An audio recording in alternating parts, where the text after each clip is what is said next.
people who are fighting for freedom are willing to sacrifice themselves at the hope that maybe their family or their communities might live freer. Are you willing to go on a hunger strike? I was taken to that secret side room and I was interrogated. What is the one message that they made sure that I had before I actually was allowed to enter into Palestine? They made sure that I knew that they knew who my grandparents were, when they were married, where they were born, what they did for a living. Yeah, big fans of genealogy, those folks. We've all heard by now about the apartheid state's raid on 7 Palestinian human rights organizations in the occupied Ramallah area. The occupation army goes into the offices of these human rights organizations, destroys all sorts of files. The Defense for Children International, human rights organization that documents Israel's attacks and arrests and kidnappings of Palestinian children. Well, in fairness, they don't want records of that. Hello and welcome to episode 68 of the Palestine Pod, the weekly podcast where we break down the latest headlines dealing with Palestine from all over the world and bring you stories, commentary, and interviews with the aim of supporting the Palestinian struggle for justice and equal rights. I'm one of your hosts, Lara E. You might know me from Instagram as @GazanGirl, and I'm joined by my co-host, Mikey B. What's up, y'all? Mikey B on TikTok, Michael Schertzer on Instagram, and you can call me Mikey Intifada if your narrative is so weak that you're threatened by a Netflix TV show. Before we get into today's episode, please like, comment, and subscribe if you hang out with us on YouTube. And if you're listening on a podcast app, subscribe with me for review. As always, you can find our full episodes and sources on PalestinePod.com. And if you want to get involved in the conversation, reach out to us at PalestinePod@gmail.com and give us a follow on Instagram @ThePalestine. Find us also on Patreon, where you get early access to the Palestine Pod episodes, an additional 1 to 2 podcasts per week, including our latest podcast, the Patreon Pod. It's a little more laid back. We talk politics, Palestine, pop culture, and get a little more personal. We're also hosting our monthly Zoom happy hours for Patreon subscribers only. So really exciting stuff. Check us out on patreon.com/Palestine. If we want to go down this whole thing about like normalization and Mo, then I think there's probably a couple of things we could say. There's a portion where he says, I'd be fine going back to the 67 borders. The way that the Arabic translation of Jerusalem is translated as Orshalim, which is the Zionist way of saying Whoa, what? This was called out by Adnan. What? In the Arabic subtitles? Translation, yeah. In the closed captioning. Yeah. Fuck. Yeah. I'm sure he doesn't even know about that. I mean, he's not in control of that, but he wrote the portion about like 67, so he does know about that. You should give credit where credit is due because the show is good and it does a good job of like portraying the Palestinian experience, especially like I felt like I was listening to your story again when, he goes from Kuwait back to, it's basically you. It's 100% the life I lived. Yeah. The only difference is he lived in a different neighborhood in Kuwait. Like we lived in Jabriya and he lived in Ahmadi. That's it. That's like literally it. We went through the same shit where we had to go through so many years of waiting in the US, stateless, refugees, can't go anywhere, can't do anything. You're just waiting to then eventually have, one day to go have your case be decided by an asylum judge. We went through all of that. The original person wrote, I don't know a Palestinian alive that says garbage like this. I don't think that's true. There are Palestinians who would say things like that, but not every single Palestinian is a representative for like full liberation either. Not every single Palestinian is like fully informed on why it has to be a free Palestine from the river to the sea. That's why the Palestinian Authority exists. That's why Mahmoud Abbas exists. That's why some of these brain dead idiots that think that you can negotiate with the apartheid state exist. They do exist. We can disagree with that statement about we'd be fine with the 67 borders. I disagree with that because I don't think that any negotiation with the apartheid state will ever result in any ounce of liberation, will ever result in any ounce of us getting our rights back. Whether it's getting our rights back within this amount of, land or the full scope of Palestine, all that was taken. That being said, there are people like him who do exist, but I think they're wrong. As Palestinians, they're entitled to their own opinions about our liberation struggle. But I do disagree with the approach. I don't think that we're going to be able to negotiate ourselves out of settler colonialism. Just look at the Native Americans, people. It didn't exactly go well for them. Yeah, it's unfortunate to have that in there because it just reinforces some of the narratives that we're trying to dismantle, which are already so prevalent. But to say that there aren't people like that, I think is also disingenuous. Yeah. Also, I think you got to recognize if he had taken the stance, we're going to liberate the entirety of Palestine, the show probably wouldn't be on Netflix. Yeah. And that's why I'm not on Netflix, okay? That is the only reason. Yes, that is why the Palestine Pod is not a weekly show on Netflix. Exactly. I will say it is Oh, I was just saying interesting. that's why I don't have a Netflix special. Oh, just you. Okay, That's excuse the only me. reason that I don't. Is Just because, you. Yeah. yeah. Um, it is interesting how the show referred to the apartheid state. So in certain moments, they referred to them as the IDF. They don't even say Israel, they just say the IDF. When the IDF kicked us out of our houses or whatever. When the IDF did this. And it's like, I don't like, first of all, I don't like using the terminology IDF because they're not defense of anything. They're not in defense of anything except for apartheid. So, okay, that needs to go away. They are very defensive about that, though.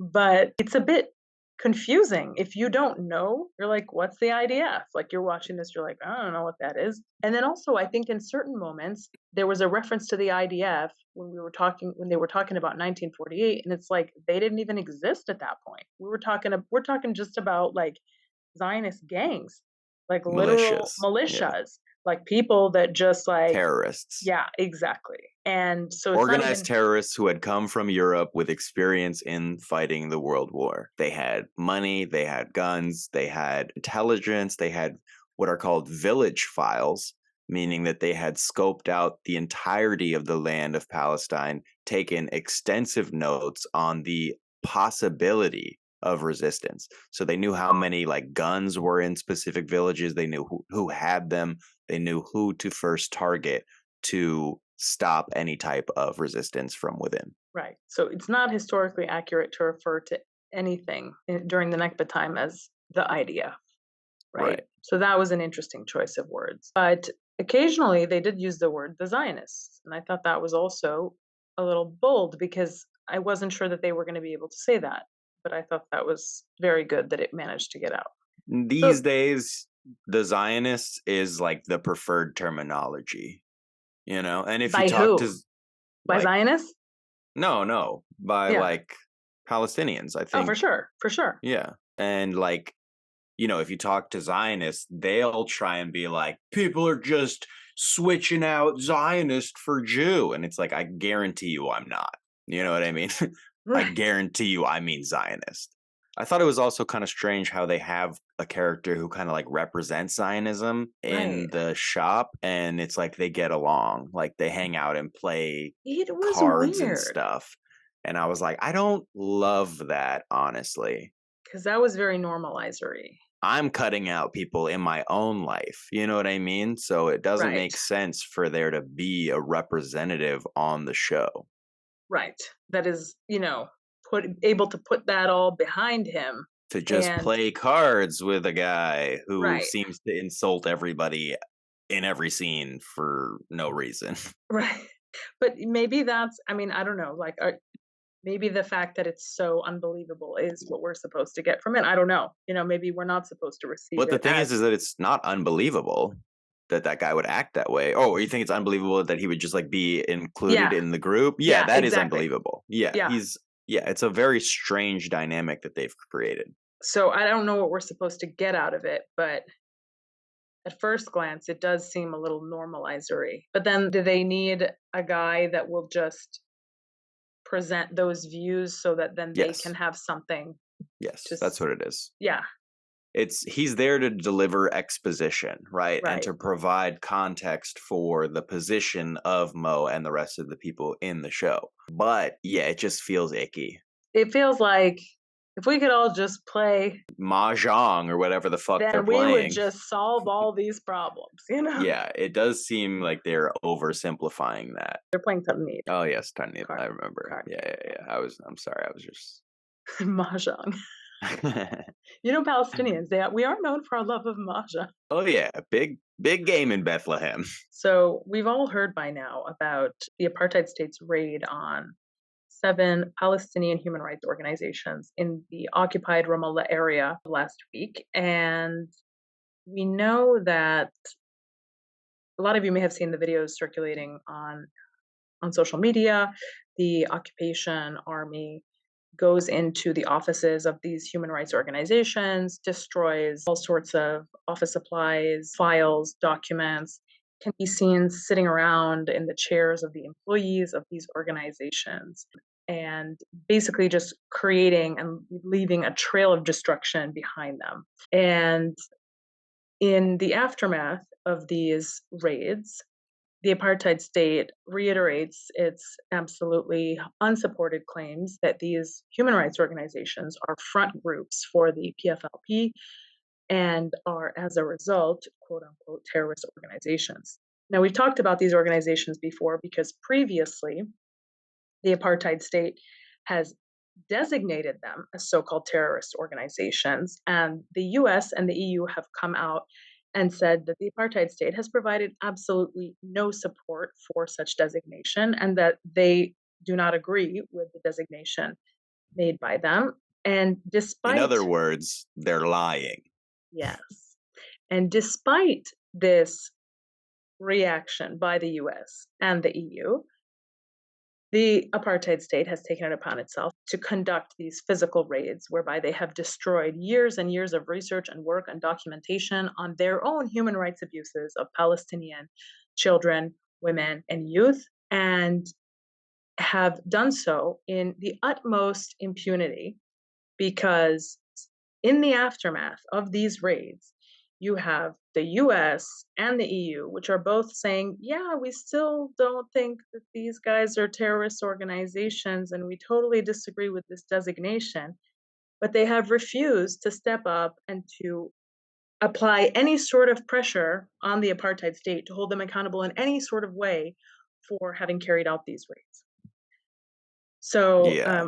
I want to just share some quotes from some of the organizations that have been affected. The organizations affected were, of course, Adamir, Al-Haq, the Bisan Center for Research and Development, Defense for Children International Palestine, the Union of Palestinian Women's Committees, the Union of Agricultural Work Committees, and the Union of Health Work Committees. And by the way, Michael, nothing says, brave occupation soldiers fighting terrorists like attacking a union of Palestinian farmers, right? What a worthy adversary. Completely. Or the Defense for Children International, a human rights organization that documents Israel's attacks and arrests and kidnappings of Palestinian children. Well, in fairness, they don't want records of that. That is true. So Khalid Quzmar, who is the director of Defense for Children International Palestine, said, quote, in the past, they used to work in order to silence us, and now they are working in order to eliminate us, eliminate our work and even the organization. Quzmar himself was summoned by Shin Bet, Israel's secret police, for an interview on the Sunday following the raids, and the officer made clear that he knew detailed information about Quzmar's family members in order to intimidate him. Now, I just want to remind you guys, I landed, I was taken to that secret side room, and I was interrogated by I don't even know who. What is the one message that they made sure that I had before I exited that room and actually was allowed to enter into Palestine? They made sure that I knew that they knew things about my family.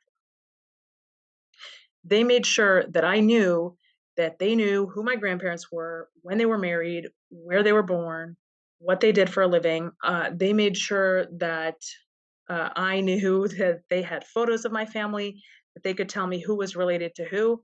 This is a classic tactic of the apartheid state in order to intimidate and humiliate and to put pressure on and to scare Palestinians. Yeah, big fans of genealogy, those folks. The director of Al-Haq, Shawan Jabarin, has said they haven't faced ever any real accountability. They failed in the last 15 years to silence us, to push back, to get us down and dry our resources, he said, leaving Israel with the final tactic, quote, to declare us a terrorist organization. We are not ready to accept this. We challenge them to prove what they say.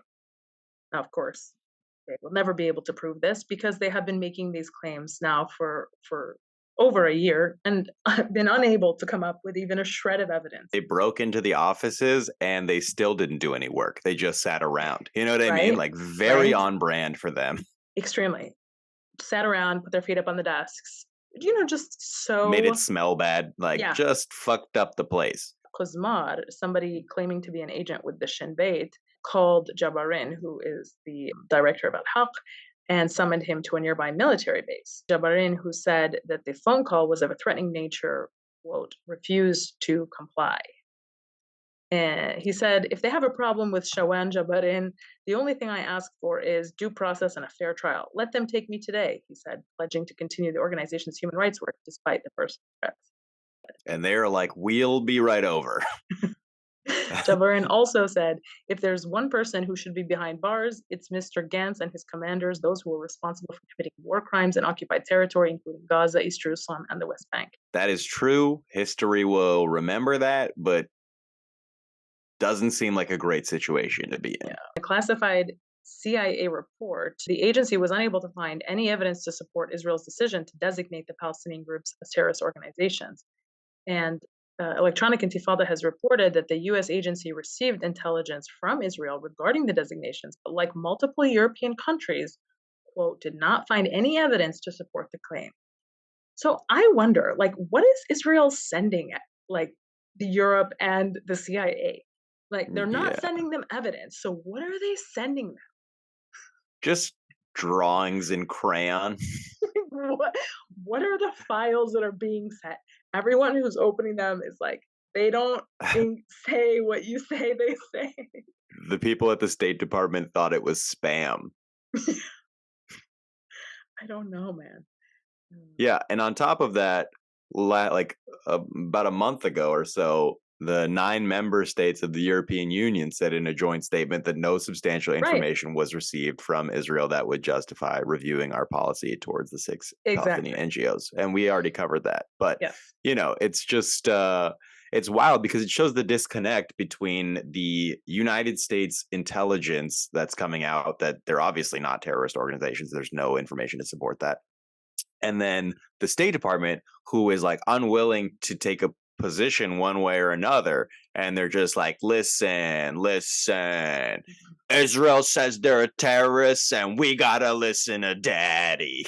No, I mean, listen, the State Department, they are engaged in this exercise, right, of just saying anything they possibly can to stall, right? So whenever Ned Price is up, behind that mic, and they're like, hey, so the CIA said that they're not terrorists, and Israel didn't actually give any. And Ned Price is like, why are you yelling at me? Ned Price is like, well, we're just gonna try to get more info, okay? We need more info. And then they were like, it's been like a year. Do you have anything in the past year? And he's like, well, we did receive something today, but I just, we're just going to wait. It's like listening to a balloon deflate. You ever, it's just slow, whoo. It is so weird that we're talking about the level of the State Department. Okay? This should be this should be, it just doesn't make sense. The level of discussion at that level is so low when it comes to Israel. Is so hell-bent on covering up for them. The CIA said Israel has provided no evidence.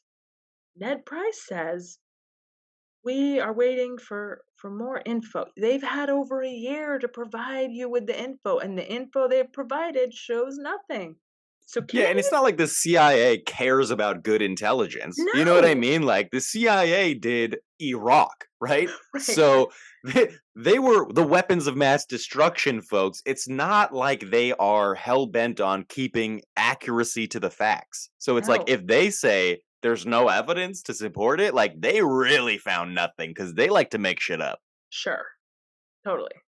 But the State That Department means that these organizations are so squeaky clean that even photoshopping shit would look weird for them. Yes. Thank you. That's exactly what that shows. Because Yeah. And then Ned Price is trying to say something, but he is actually a puppet. And there is an Israeli with his hand so far up his ass that he can't move his mouth without the approval of the occupation. Ned Price is actually one of Jeff Dunham's puppets. Yeah. Yeah, that's Controlled by the occupation. pretty good. He looks like one too. But here's like just let's just understand this. When asked why the US wouldn't forthrightly condemn Israel's actions, Ned Price said, "The Israelis have told us that they have information in their possession." End quote. So why don't they give it to you, Ned? Hey, sometimes you don't want to inquire. So why are they sending you the information that doesn't prove what they are saying? They just sent him a dick pic. I just guys, And he's like, guys, I told you, not again. Send me the information. and he will die.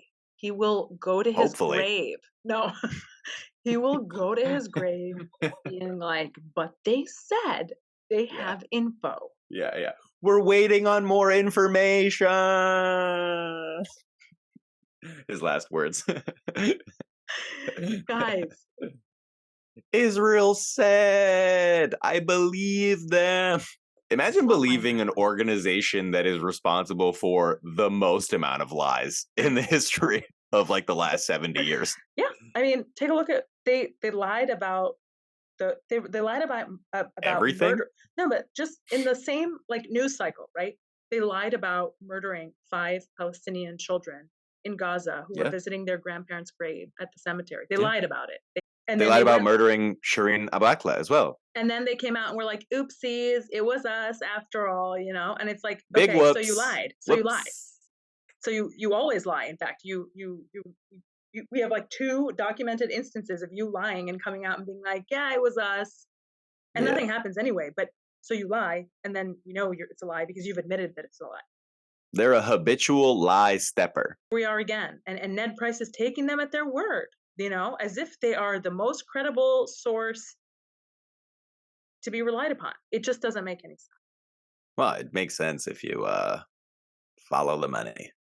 Price was admitting that the U.S. is giving Israel indefinite time to retroactively justify the designation, potentially putting the organization's staff and wider networks at risk of arbitrary detention and torture. So who cares? Detain them, shut down the offices, destroy everything. Waiting torture for more them, info. Waiting for more info. While the State Department People are languishing in dungeons, being tortured, waiting for more info. Exactly. This is the U.S. policy towards You love the Palestinians. urgency of Ned Price, right? That's a guy who understands urgency. By the way, when we talk about Ned Price, we really mean the U.S. because he is Yeah. the person reflecting the U.S. policy towards Israel. Yeah, he's in this just the moment. talking head who looks like Mr. Burns. Like Yeah. that's all he is this time. There's been a million Ned Prices before him. Yeah. He's like the agent in the Matrix where like anybody could get their body inhabited by that guy. Yes. Totally. All of a sudden people are just like, I believe in a 2-state solution. It's like, where did that even come from? How did you learn that phrase? Susan Power, the head of Al Haq's Legal Research and Advocacy Department, said, "We are looking at the potential imprisonment of people on secret evidence and confidential files, and this lack of due process and this reliance on secret evidence goes all the way up to the Israeli High Court of Justice, the Supreme Court of Israel. We're really looking at a system that is rotten from the inside out. When I hear Ned Price giving more time to Israel to dredge up more evidence, there's very, very serious repercussions." Secret evidence, secret prisons. The U.S. is like, sounds good. Yeah. She also said, "Let's not forget that the accountants from the Health Work Committee who were interrogated under torture. That is universally prohibited, and it's prohibited also by the U.S." Not anymore. Shout out John Yoo. They were like, "Oh, you guys are going to do secret torture? We got a couple black sites you could use. We stopped. We stopped using them." This is the level of total disregard that you are treated with if you're a Palestinian just trying to exist. If you're a Palestinian with a human rights organization that says, "Hey, you shouldn't kill or arrest, kidnap children," this is the level of suspicion that you're treated with. Even though you are squeaky clean, even though you have absolutely not a single iota of evidence that could be brought forth against you. Because believe me, if there was any, the apartheid state would not have hesitated to use it, right? But the fact is Mm-hmm. there's none. They can't provide anything. And everyone who has assessed the information that has been provided by them has agreed on that. So, but if you're Palestinian, it doesn't matter because what the apartheid state says goes, even if it flies in the face of the evidence. They don't care about the evidence. Oh, hey, you know what's cool on top of all that is in addition to just randomly maligning these organizations who do great work as terrorist organizations, and then like the United States failing to take any position on it, the United States has now pledged another $3 billion in weapons shipments to the government of Ukraine, which is openly glorifying Nazis from their official channels. Okay, very cool. Zelensky, his official account, posted a guy and he's wearing the 14th Waffen Grenadier Division of the SS. It is a Nazi patch, okay, a part of the Waffen SS, the infantry of the German Nazi government. And we're giving those folks $3 billion. You know what I mean? And it's like, okay, so those are actual terrorists because they're Nazis. Nazis are terrorists. I mean, we know that. We've got evidence. But we are unwilling to say that these children's organizations, these human rights organizations are not terrorists, and we're not going to do anything to stop the Zionists from shutting them down physically or any other way. I remember a time when American Jews hated Nazis, but it seems like that time has long passed, and they're far more concerned about whether or not there's a record of occupation in Palestine. Remember Yeah. when America hated Nazis? Uh, Crazy. yeah. Now we're funding them again. I want to talk about a story that comes out of my own community, out of the suburbs of Chicago. There's a lot of Palestinians in the suburbs of Chicago, primarily in the south and the west side. And so this story comes to us from Oakland, southwest suburb of Chicago. Some of you may have seen a viral video circulating on social media showing a young Palestinian male being brutally beaten by three police officers. The video was actually filmed by a woman who had stopped her car and witnessed the incident. It shows two officers on top of the Palestinian boy and one standing aside, and they're repeatedly beating him in the head and the body.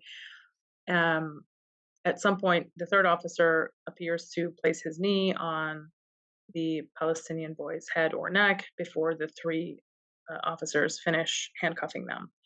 The boy has been identified as Hadi Abu Atla. He's a 17-year-old Palestinian-American and rising high school senior from Bridgeview. And he has, since the attack, sustained multiple injuries, including fractures to his pelvis and face. He's suffered internal bleeding to the brain. He was transferred to the hospital in critical condition. It took almost a week for his health to stabilize enough for him to be released from the hospital into police custody.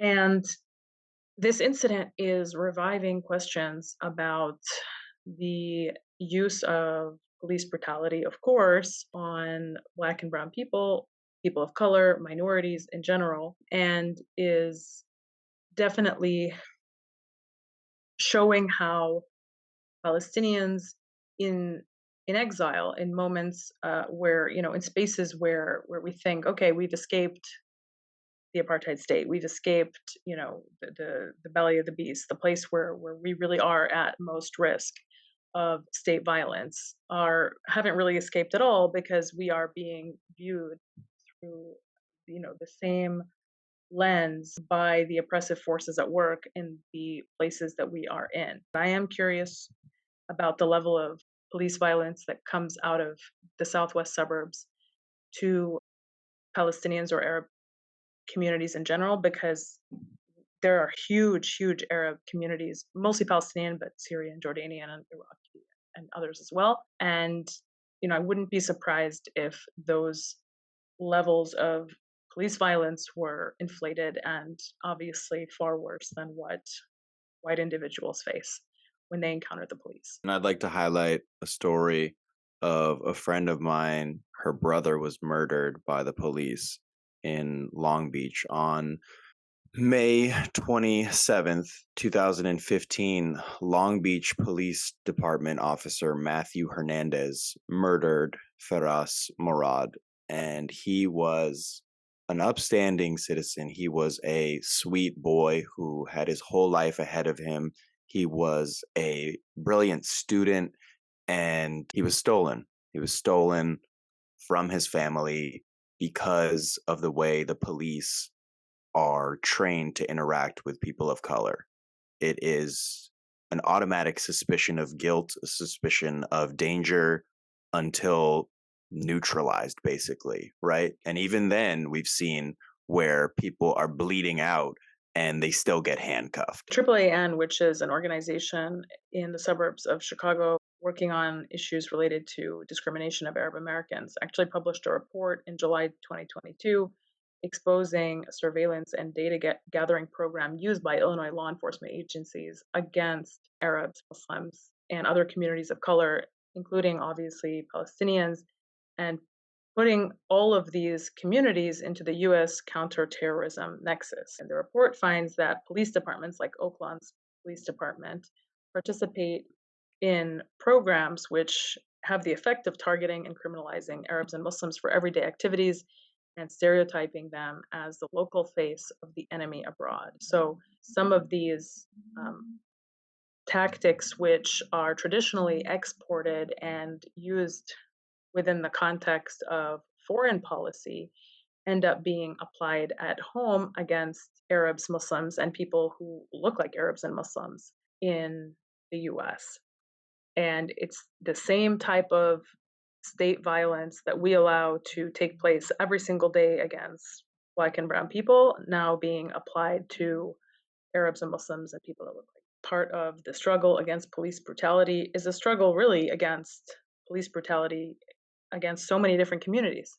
And It's that's really why I'm hesitant to congratulate Palestinians for getting involved in like high ranking police positions. You know what I mean? I've seen that a few times where it's oh like, this is the first Palestinian as like the head chief of police. And I'm like, yeah, still ACAP. You know what I yeah, mean? I don't fuck care. that. Fuck. We should know better than that. No. Yeah. I mean, it's participating in the oppression of Mm-mm. other people for your own benefit. That proximity towards whiteness, that proximity towards supremacy, bro, it doesn't matter. You're on the other side of the apartheid gate here. I've totally seen those posts circulating too. Yeah. I don't And fuck with that at all. same. Just want to shout out Khalil Awada, who is a Palestinian political prisoner that's been on hunger strike for over 180 days and has been protesting the apartheid states holding him in administrative detention without charge or trial. And Palestine has been posting some really emotional videos of him reuniting with his family while he is in the midst of this hunger strike. And it's just so touching and just devastating, to watch him with his daughters. And I'm sitting here thinking like, what would any of it would any like how much are we actually willing to give up to live free? We talk a lot about freedom, and remember George Bush tried to tell us that the Iraqis hated us for our freedom, and so that's why we had to invade their country and kill a million of them, right? But people who actually are fighting for freedom are willing to actually sacrifice themselves and their own lives and their own possibility of everything, right? Everything at the hope that maybe their family or their communities might live freer, right? And it's like, are you willing to go on a hunger strike for almost like 180 days? Are you willing to do that? Would you be willing to do that? I don't know. And the reality is, so many Palestinians are forced into this dilemma, are forced into thinking about, what am I willing to do to get free, to have rights, to have my family have rights. And so many of them that end up being arrested and placed under Israel's abhorrent policy of administrative detention. They have No rights of defense. They aren't even told what charges are being brought against them. Many times there are no charges being brought against them. The only thing that they can do is go on hunger strike. And so they do it. And many of them end up being released when they are like moments away from death, because that's their only way to fight for freedom in that context. And so, I mean, watching these videos with Khalid Awada and his daughters, while he's in this hospital bed, it's just so devastating. He should be at home enjoying his daughters, watching them grow up, watching them, playing with them, watching them, go to school. That's what he should be doing. But instead, because of the apartheid state, he is chained to a hospital bed on hunger strike for 180 days because the apartheid state has decided to kidnap him, to hold him without any charge, not to tell him why he's being held, and they're like, and he's a terrorist. we won't tell you why. You see, this is a common thread. We've got the information, but we won't we're tell just you. not going to give it to you. Meanwhile, you should give us the bullet we killed Shireen Abu Akleh with. I mean, the bullet that killed Shireen Abu Akleh. Sure. Just sick. Earlier this week, on August 23rd, the body of Palestinian martyr May Afano was returned to her family by the occupation well over a year after she was murdered in cold blood on June 16th, 2021, while driving in the occupied neighborhood of Abu Dis. So we mentioned this story because while the occupation was handing over her body to her family, two of the Zionist soldiers are pictured in that photo, smiling, laughing. It's a truly creepy photo. It's really, really sick. And it just goes to show the mental state of these people that are occupying us. And by the way, one of them is a woman. So, it's a girl boss. She's got her hand on an automatic rifle of sorts while she's got her phone in her hand, like an iPhone. We love an ice queen in the desert. And she's laughing while they return the dead body of this Palestinian mother to their family over a year after they murdered her and stole her body. Because as we mentioned, they keep the bodies in a freezer and they number the bodies, and then sometimes they return the wrong body. And sometimes they return the body missing organs. Or sometimes they don't return the body at all. That children's organization is a terrorist organization. But you can see a photo of May's daughter had to wait over a year to say goodbye to her mother because the Zionist occupation kidnapped her mother's body for a year after they murdered her. And I don't know what exactly. She was killed by the occupation while she was driving. That's what Nerdine's poster says. So she was killed while she was driving. Okay. Just another one of those extrajudicial assassinations, executions that happens of Palestinians going about living their lives, their day-to-day lives under occupation, could be killed at any time. And in her case, she was. Oh, you think they won't shoot Palestinians for driving? They shoot Israelis for just coming back to their post. Folks, that's been another episode of the Palestine Pod. Thank you all so much for listening. Check out our website, www.palestinepod.com. Give us a follow on Instagram at @thepalestinepod. Send us an email at palestinepod@gmail.com and find us on Patreon, www.patreon.com/palestinepod. That's been another episode of the Palestine Pod. Thank you all so much for listening. Have a great day.